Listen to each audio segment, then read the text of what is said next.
What do you think, Miss Pauline? You think we're ready to go? I think we can. All right, that'd be great. I'll go ahead and pass it off to you if you'd like to introduce yourself and our speaker for tonight. Okay, well, welcome everyone. My name is Pauline Douglas. I like to call myself a Langston legacy, as my father taught at Langston High School. And I have the privilege of being a lead board member and a dear friend of our guest tonight. So at this time, to the Roan Hill and Lincoln Avenue folks, Charlie needs no introduction. For the rest of our audience, I'd like to introduce Charles Crowe. Charles is a member of the lost class of Langston.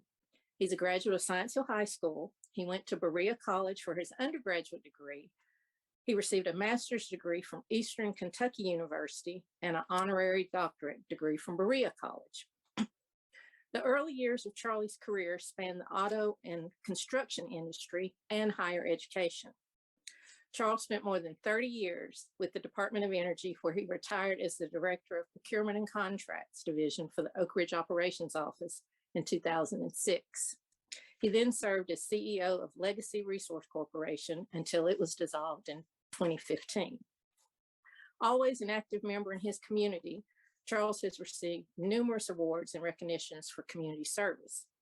Some of his more notable awards were the 1,000 Points of Light Award, which he enjoyed a tour of White House provided for recipients by then First Lady Barbara Bush, the Distinguished Alumnus Award from Berea College, Omega Man of the Year, and Citizen of the Year by Omega Psi Phi Fraternity Incorporated, and the Community Service Award from the Southeastern Region of Alpha Kappa Alpha Sorority Incorporated.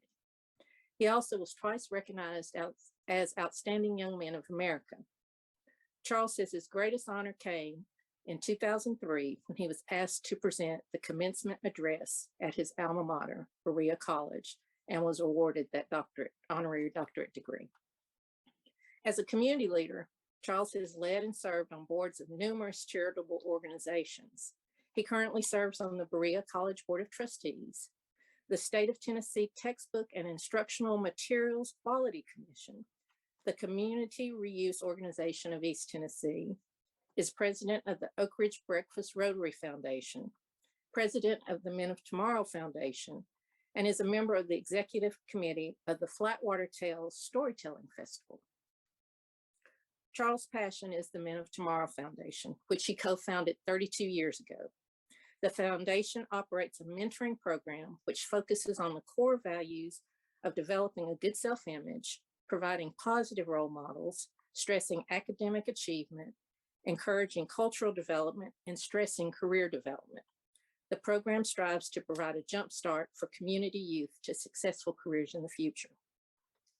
A former civil aircraft pilot, in his spare time, Charlie enjoys traveling with his family, playing golf, analyzing business problems, walking, reading, and pickleball. Charles and his wife of 44 years, Edwina, live in Oak Ridge, Tennessee, where they attend St. Mary's Catholic Church. They have 2 adult children and 1 grandchild. Son Nicholas and wife Jamera live in Chattanooga with their son Pierce. Daughter Rebecca lives in Oak Ridge. Family is very important to the Crowes. Charles says, I owe all my success to the support I have received from my family and friends. I call our family the project office because it seems like some member of the family is always working on a community project and there is never a dull moment. When asked to describe his life, Charles immediately said, blessed. I am the kid that never grew up. And with that introduction, I'd like to present Charles Crowe. Good evening, Charlie. Good evening, Pauline. Happy to be here. I usually tell people don't believe all that you see on paper because it's usually produced by some public relations person, but it does sound good. And I know all that is true. Well, this is the first history happy hour that we're coming back to, and we're going to talk a little bit about the lost class of Langston, which is the class of 1965. So I know you started at Langston in the 7th grade. So tell us a little bit about your early years at Langston. Well, I did start Langston as a 7th grader in 1960. And my early days at Langston were exciting. I mean, I had wanted to go to Langston ever since I could remember when I was a little boy. In those days, Langston was the biggest thing in Jonhson City for African Americans. And, you know, going to Langston was like a rite of passage, especially if you were a boy, because all you wanted to do was be a Langston Golden Tiger. And I grew up with my father had gone to Langston and had played football at Langston. I had been taken to football games and basketball games, and even when we played in the neighborhood, we were always pretending that we were some member of the Langston football team or the Langston basketball team. So, you know, Langston to me was one of the those first days were some of the most exciting days of my life. I wasn't very mature at the time, so the academic part just kind of floated right over my head. The part that was important to me was getting there and getting to play on one of the teams. It suddenly reality hit when I got there, and one of the things that really shocked me when I first got to Langston was the fact that you had to change classes every hour. I was not used to that, and suddenly I went from having one teacher to 5 teachers. You know, and everything was different about Langston, but I loved every minute of it. As you can tell, I'm Langston is still, you know, something that means a great deal to me. There's something special about Langston. There Because definitely it wasn't just classes, it was community. that's exactly right. Mm-hmm. And matter of fact, you know, people sit around and talk about college and what college life was like, and I'll be honest to say my college life was great, but still, if I have my choices, I'm talking about Langston. Well, since you mentioned academics earlier, talk a little bit about some of your memorable teachers while you were there. Well, you know, one of the things about Langston was kind of what you alluded to, Pauline. Langston was more than just a academic institution.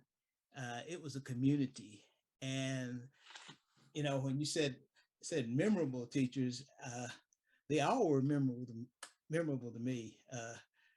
For instance, your dad was one of the most memorable to me, because he was very hard on me because as I said, I wasn't very mature. I thought I was an athlete, and he taught one of the classes I love. He taught the science classes, and I took chemistry under him, and yeah, I really enjoyed it because I was always a curious kid. If my parents were still alive, they would tell you I took apart everything that they had in the house just to see how it worked, and maybe 30 or 40% of the time I could put it back together. Fortunately, usually after my dad killed me, he was able to put most of those things back together.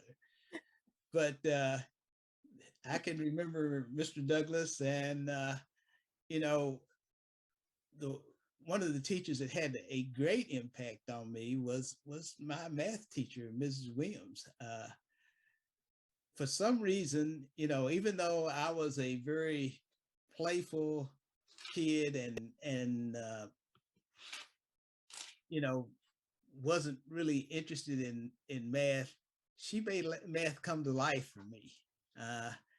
And I always called her a gentle giant because she was a very soft-spoken lady, and but when she said something, you wanted to please her. And the problems there was, I mean, like we had celebration in class when we solved, especially a difficult problem. And I took from that, and you know, math is what actually carried me all the way through college and most of the rest of my life. My wife gets on me now because she says all I think about is numbers, and I'm a but it's just one of those things inbred in me.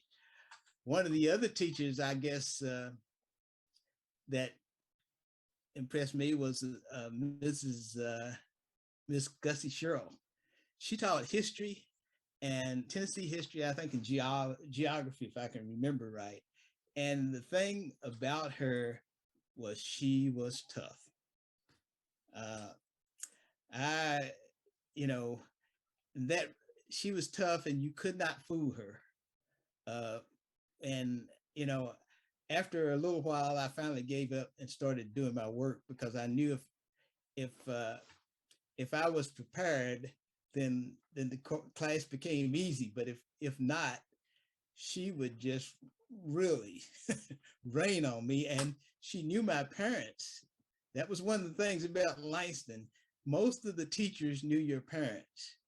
And if you had a problem in school or caused problems in school, by the time you got home, your parents knew it. And if they didn't know it then, you know, before the day was over, they did. And of course, my mother began teaching before I got to Langston. So she was really connected with the educational community. And unfortunately for me, there were many calls home about my activities.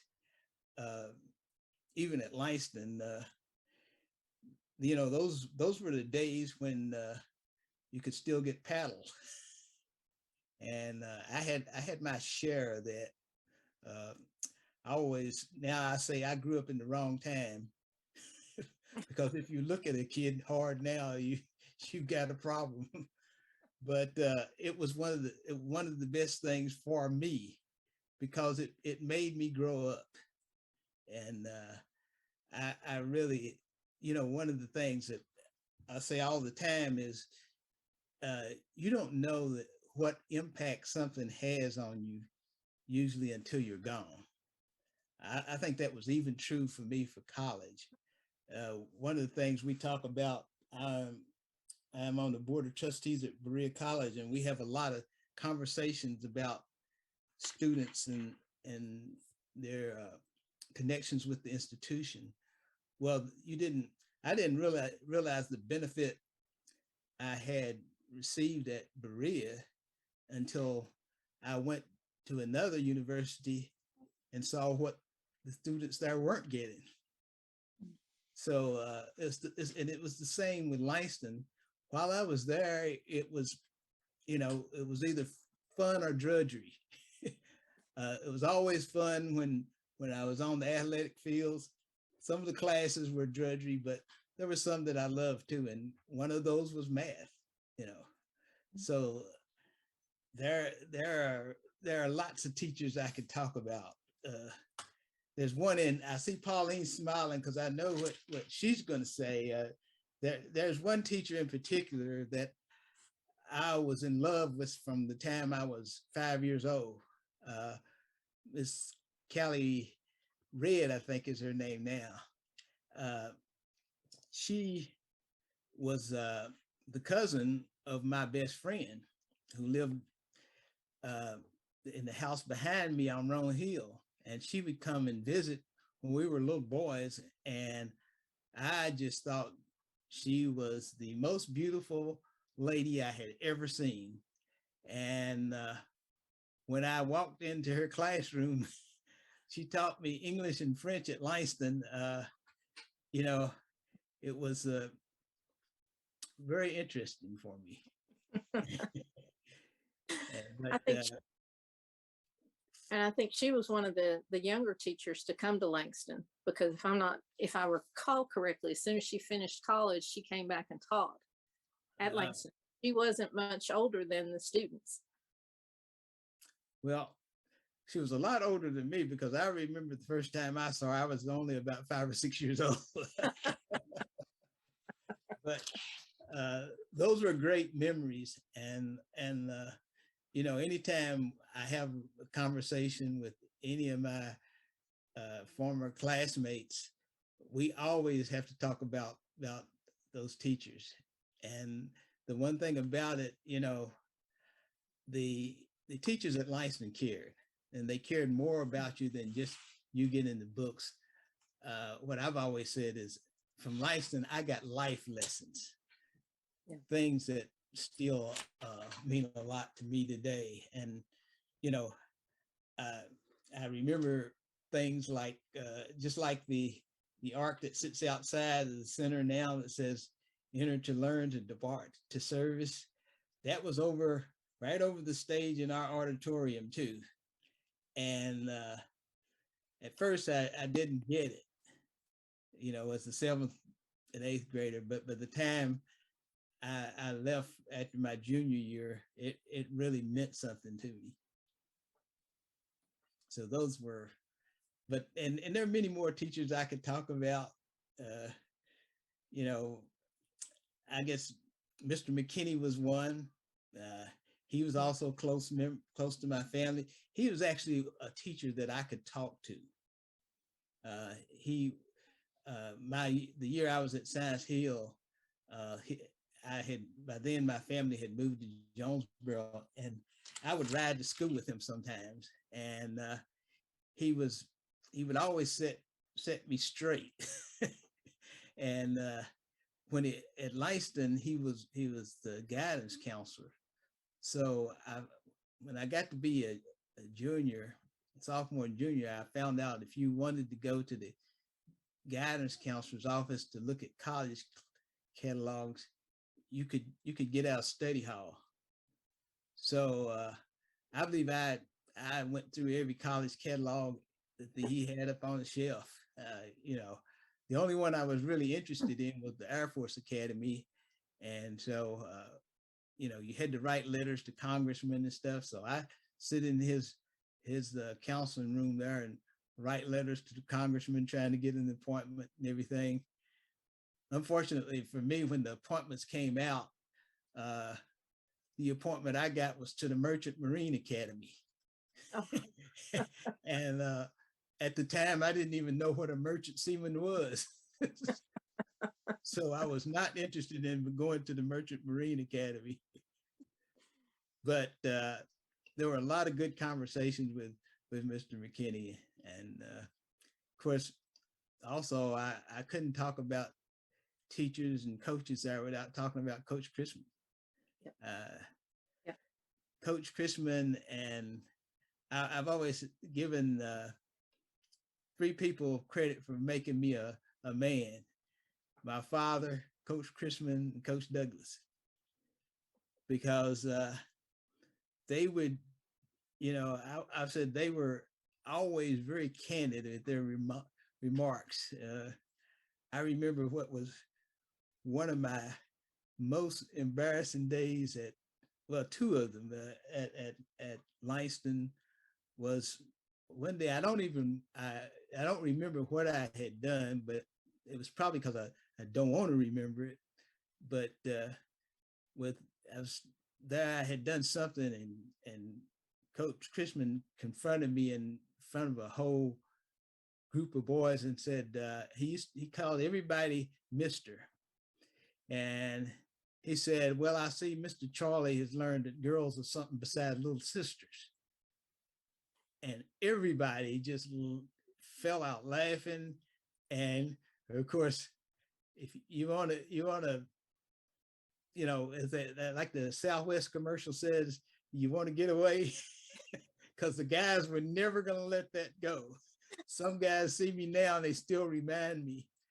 And then once I was cutting up in chemistry class with a couple of my other best friends who I won't name. And, it's like, how athletes do. We thought we were big time athletes and we were showing out in class.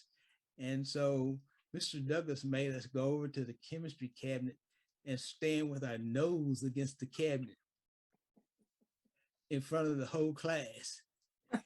And needless to say, we did not cut up in his classes anymore. And we learned a lot because we knew we'd better learn. So, I mean, I love the teachers at Langston. So I think one thing a lot of folks would probably be interested in knowing about is a little bit of the difference, because you spent most of your time at Langston, but then you graduated from Science Hill. And I think describe a typical day and describe the athletic atmosphere at Langston, because I think both of those are very, very different from what you experienced at Science Hill. Oh, definitely. Well, my typical day, started one or two ways. If I got up on time, I could ride to school with my dad. And my mother, by then my mother was teaching at Columbus Powell. So we had one car, and when the car went, you had to go. If I wasn't ready when they were ready, I had to walk. And I don't know how many people know where Roan Hill is, but I grew up on Roan Hill in Jonhson City, and we had to walk from Roan Hill to Langston. And so the day started there. You got to, you got to school. I guess when the bell rang, we went straight to class and things started. For me, I couldn't wait till that last bell and we're headed off to practice. My first year there, first 2 years, my parents would not let me play sports. So that my 8th grade year, I was a manager for the football team. But in the 9th grade, I started playing football, and we would go from class right to practice. And in those days, Langston did not have any practice field or anything. Langston had a big asphalt playground. And so we practiced football at the Carver Recreation Center. And guess what? Coach Chrisman and Coach Douglas made us run from Langston to Carver Recreation Center every day to practice. And then you had to run back after practice. And,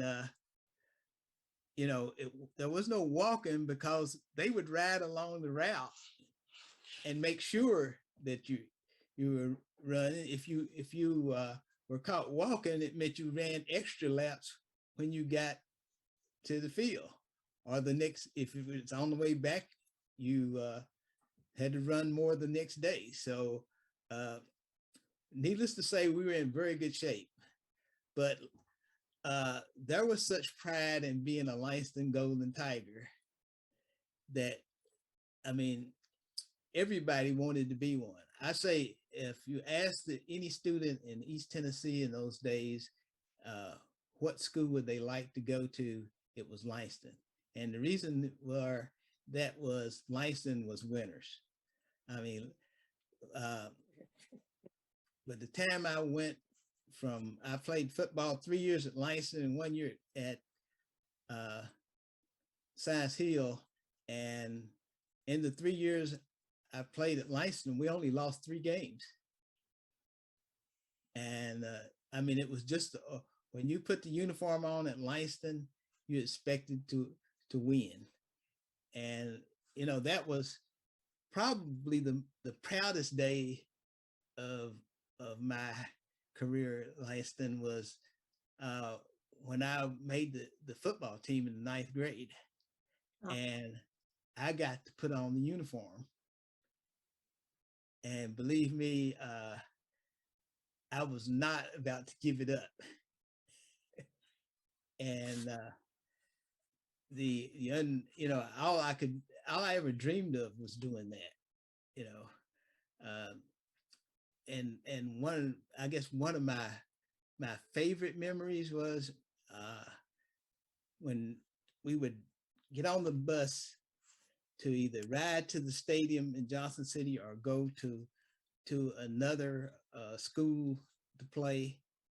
We sang. Everybody on the bus sang the whole time. I mean, you could hear the football team coming down the street in the bus. You knew when the football team was coming because you could hear them singing.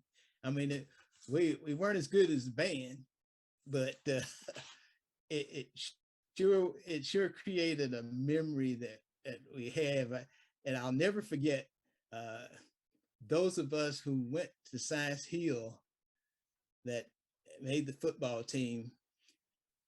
As soon as we got on the bus to go to the first game, we started singing, and the coach jumped up and just jumped all over us and said, "What are you singing for? You need to be concentrating on the game." Wow. And that was just a different way of life for us and a tough adjustment. As far as the one thing that the most disappointing day of my days at Langston was the day that they walked in and told us that we were not going to be able to graduate from Langston. That was to those of us, I think most of us in my class, was like someone came in and stuck a dagger in you. I mean, you wanted to graduate from Langston. It was a badge of honor in the community at that time that I was always looking forward to telling my dad that I graduated from the same school he did. And I went to Science Hill. The facilities it was clear, the minute you stepped into Science Hill that everything we had at Langston was hand-me-down. The facilities were fantastic. If you were an athlete, you got the world. I got my first new pair of athletic shoes at Science Hill, and I also played baseball at Science Hill, and I had never had a new pair of athletic shoes whole time I played, and I got one for each sport. Things like that we didn't have. All the books were new. They didn't have writing in them where somebody else had them 4 or 5 years before you got them. It was just, and the difference for me was at Langston, I was involved in anything that came along, any type of club or anything, I was in that. At Science Hill, I went to class. I took early bird classes. I went there. I got out in time to go to practice, and I went home. I did not go to any activities at Science Hill. Wasn't really invited to that many of them. And I think, and when I look back at it, we had it better. Some of us, the ones of us that were athletes, had it much better than the other African-American students, because they really were, not treated great. And I was so glad I was only there 1 year. And, it was interesting. We had an undefeated football team the year that I went to Science Hill, but it didn't mean anything to me. I like some of the guys. I still in touch with some of those guys, but it was not Langston. I wanted to wear gold and blue, maroon and gold, and still to this day doesn't mean anything to me. I could go in my room and bring you out. I've got shirts now that are from Langston. Yeah. I can't wear them anymore, but they're trophies to me. That's how much Langston meant Yeah. to me. It was just one of those things that from the time I was a little boy, I dreamed of going to and being there. And the one thing that I've always been proud to say is, uh, you can say they can say what you want. We might have had hand-me-down books and not the best of the facilities, but the quality of the teachers and the instruction made up for that. And I found that that foundation I got at Langston was as good as any place I could have gone. And I'm very proud to say that, and I'll say it to anybody. It never, you know, when I went to college, I was one of 35 African American students on a campus of 1,500. And in those days, one of the things that you did as soon as you hit campus, you took a placement test. They wanted to know, where you fit in. It didn't matter about you had taken the ACT and SAT, and there were a couple of areas that I was weak in, and but because of the foundation I got at Langston, I was quickly able to I caught up and graduated with my class. So I think had I not had the nurturing experiences I did at Langston, that would never happen. Yep. I'll go so far as to say if I had gone to Science Hill the whole time, I probably wouldn't never made it to college. Yeah. That's how much difference it was, because it meant a lot, especially when you were immature like me. If you heard Pauline say in the introduction, I never grew up, and I'm still that kid. My parents learned early on that they could bribe me by saying, if you can't play until you get your work. And so most of the days when I got home from school, I had all my work done, because when I hit the door, it was kind of just come in and drop your book so I could go out and play. And I'm still that way today. I worked hard all my career. I said one of the reasons I worked hard is I always had expensive hobbies. It wasn't because I was a great academician or anything like that, not very intellectual. It was a vehicle to get to play. And but I tell you, it's much more fun that way. So I want to go back real quick on a thing that you've used, and I guess some people may not realize it, but at Langston, they did, the students got hand-me-downs from Science Hill, as far as textbooks and a lot, even some of the equipment. And it wasn't like just a year behind. You'd get textbooks that were 4 or 5 years out of date. That's true. From Science Hill. And I think, as you said, it's just it was a nurturing environment, because the teachers and the staff, everyone at Langston didn't just care about your academics, they cared about you as a person. So. Yeah, the one thing they would do is, I remember the emphasis on keeping up with current events. And it was, it wasn't in our textbooks. So my classes, we had a lot of handouts where the teachers would go on their own and get things that were more up to date and give them to us to study and learn. I mean, they went way beyond the extra mile to make sure that, we got the best education we could.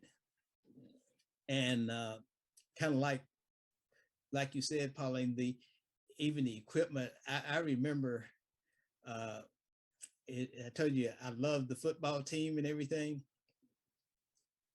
I never saw new football equipment until I got to Science Hill.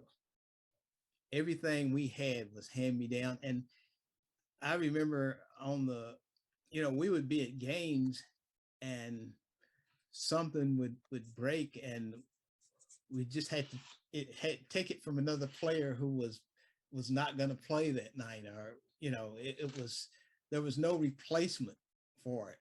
And once one of the guys who were playing took it, you'd never see it back. That was it, and so some nights, especially the younger players on the team, some of them never had a full set of pads their first year because the others had to use it, and that was just a way of life. That was the way it was. Charlie,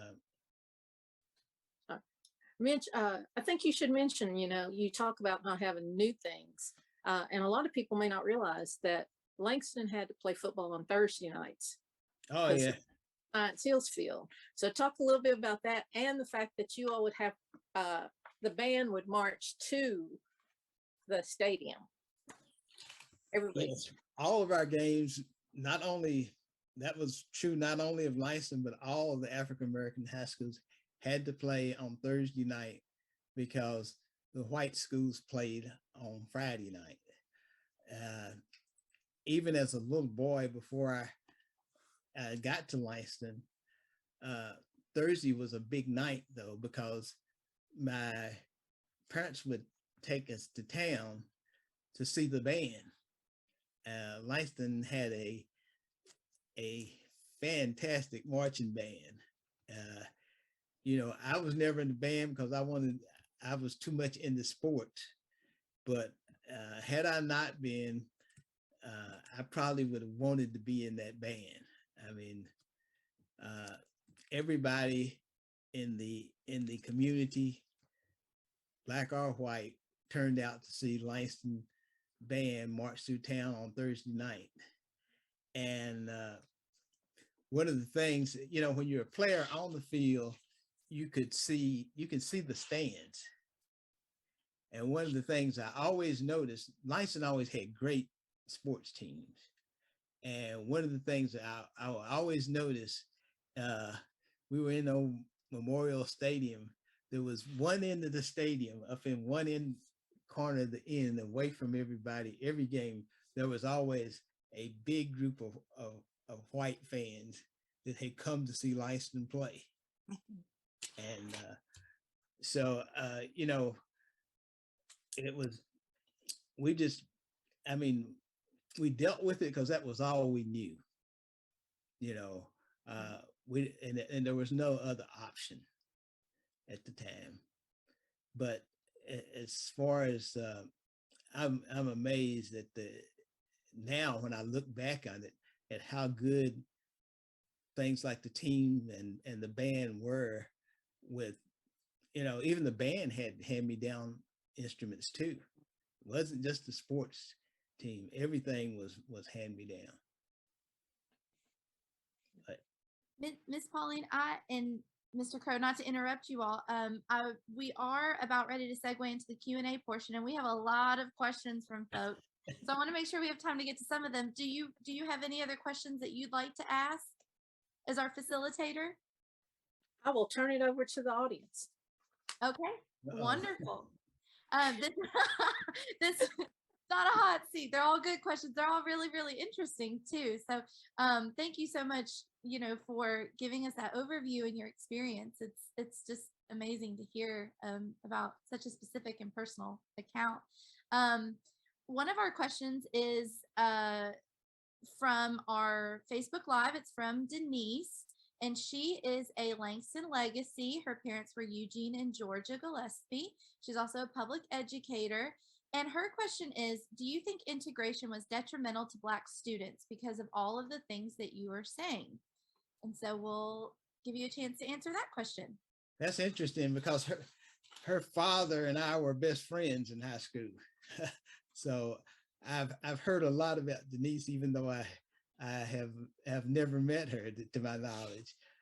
I think in some ways it was.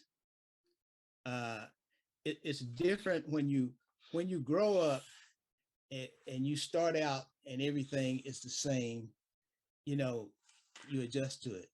But when you grow up as I did, and all of a sudden you get this big shift and you're thrown into a place where you don't want to be, I think, yes, it's detrimental to, especially to your learning ability, because as I said, you get treated different if you were an athlete, of course, but those other students won't give you as rosy a picture as I did. And I say that because I look at my kids, for instance, they didn't grow up in that environment. They grew up in an environment which everything was the same from the day they were born to the day they graduated, and they thrived. Uh, they had opportunities that I would never have had growing up. Uh, for instance, one thing that always was a pet peeve of mine, there were 3 movie theaters in Jonhson City. We could only go to one. I think it was called the Tennessee. The Tennessee theater never showed a first run movie. It was always a cowboy picture or a monster picture. And so, you know, and the teachers at Science Hill, I'll go so far as to say they didn't really want us there, at least when I went, because, you know, I'm sure things have changed a lot. I hope now. My kids did not go in Jonhson City. They went to Oak Ridge High, but, you know, we were there all the time, and they had a good high school experience. But I definitely think it affected those kids that were caught in the transition. I don't think it's the same necessarily. Some of it just does not go away. But I think but the kids that got caught like I did in the transition, I definitely think I was lucky. I said I was blessed because first of all, I only had 1 year of it. And then I went to an institution, to college, that embraced interracial education.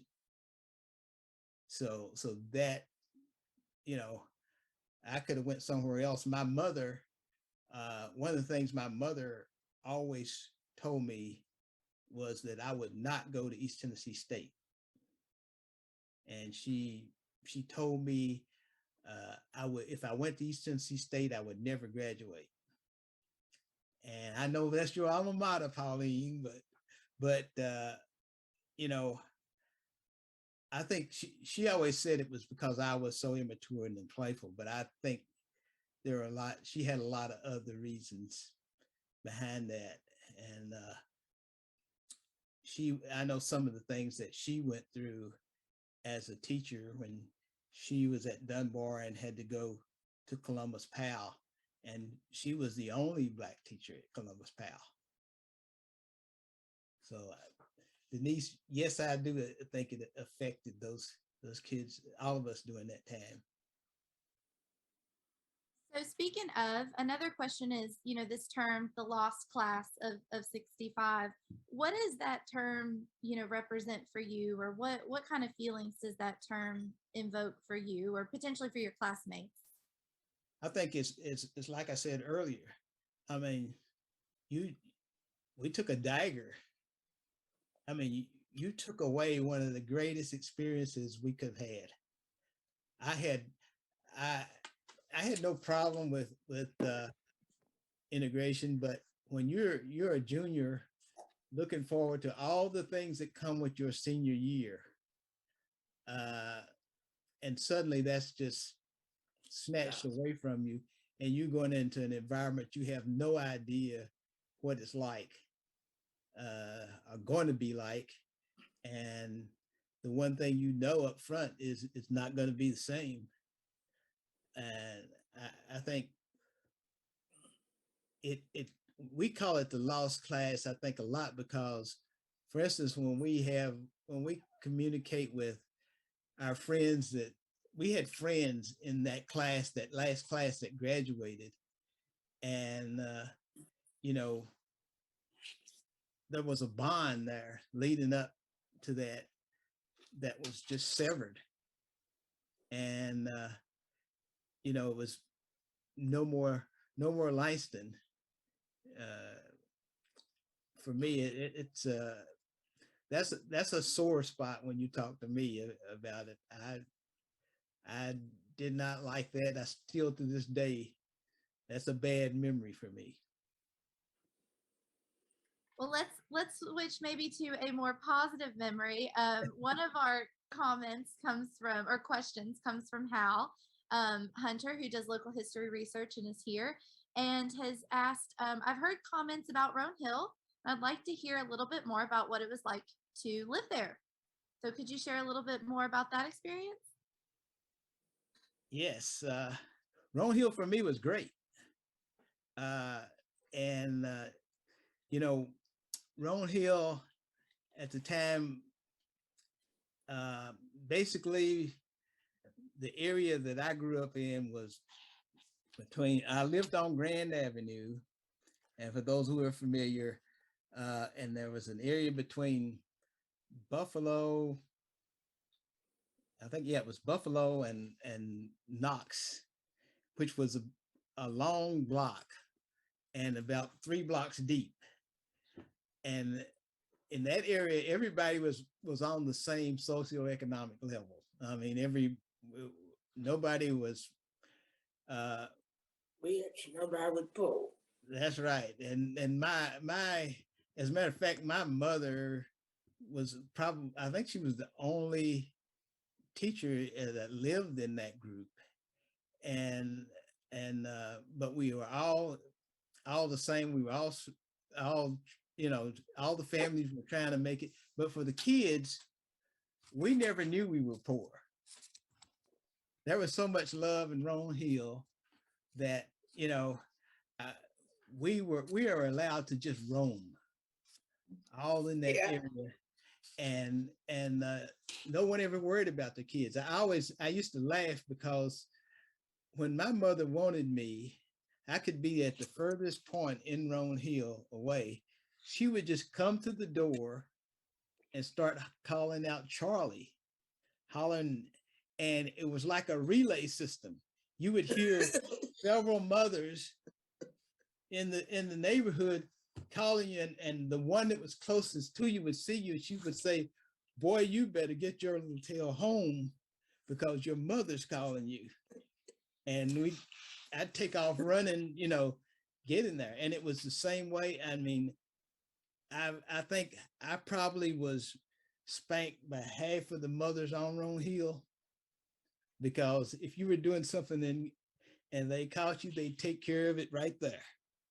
And they'd tell you, you better not let your parents find out, because then you were going to get it again when you got home. So there was kind of a community respect. You heard that, what is it, Hillary Clinton used to say, it takes a village. Well, Roan Hill was a village. Everybody knew everybody. Everybody cared about everybody. And, another, I said, things like Langston was devastated to me. It was devastated to me also when they did urban renewal on Roan Hill, because that meant all that community got wiped out, including my family. That's how we ended up living in Jonesboro. But as a kid, Roan Hill was paradise. We didn't know, I said, we didn't know what we didn't have. And one of the things about Roan Hill, all the boys that came out of Roan Hill practically were athletes, because there was nothing else to do but run up and down the street and play ball somewhere in the field or somebody's yard. We played I used to get in trouble all the time for playing ball in the street, because sometimes we didn't have any other place to play, and we didn't have really many toys, so we'd had to make our toys. I said one of the things that you didn't get out of Roan Hill was many basketball players, because Roan Hill didn't have a basketball goal until my best friend's father put us up a goal in his backyard, and it was kind of on the slant side the hill, and when you went to take a shot down in the corner, you were down in a hole. So all the basketball players came from the other side of town. They didn't come from Rome Hill, but it produced a lot of football players. But yeah, I loved Rome Hill and never wanted to leave Rome Hill. That's wonderful. Thank you so much for that. And as we go kind of into our final minutes, I guess a good question of many great questions to end on is, you know, why was Langston so important for Jonhson City's African American community, especially, you know, during the 60s? I think Langston was, you know, in those days we had Langston and you had the churches, and everything that happened in those communities happened pretty much in those two areas. Now Carver facility, the swimming pool and everything opened up when I was in the 6th grade. But you know, other than that, everything centered around Langston. You had all the, you know, programs and things. Langston had an auditorium that we could go to. It was the only auditorium that I know we could go to in Jonhson City. So Langston was more than just the school, and everybody in town took ownership in Langston. All the African American community. I mean, there was a lot of things you could mess with, but you better not mess with Langston. You know, so I think that's why it meant so much, and you know, most people had graduated from, most of the adults had graduated from Langston, and they passed those great experiences down, and it you know, they painted pictures that were so great that, like I said, you had kids like me who could not wait to get there. So yeah, Langston was extremely important to the community at that time. The Golden Dragons live on. No, the Golden Tigers. The Golden Tigers live on. That was just a test. I just wanted to see if you catch it. You were so quick. I was not going to miss that. That's wonderful. Well, and again, you know, if folks have additional questions, and there are a couple, please feel free to submit them, and we'll hold on to them and maybe share them later with our speaker and with our facilitator. We want to thank Ms. Pauline so much for facilitating tonight and for your wonderful introduction. I would like you to introduce me for the rest of my life at all things. It was fabulous.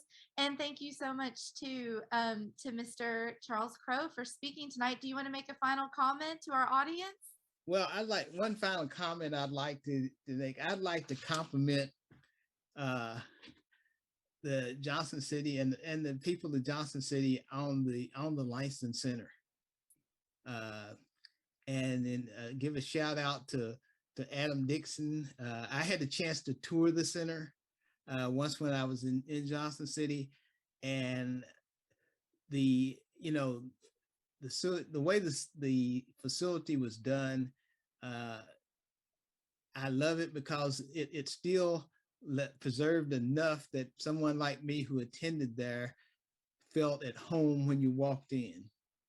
And the quality of the programs that are offered are second to none. From what I've seen, I get the newsletter every month. And my other shout out is to Miss Brookdale Anderson. That is one of the best newsletters I've seen anywhere. And I've seen a ton of them, you know, and it keeps me connected even though I'm not there. And you know, I'm just impressed with the facility.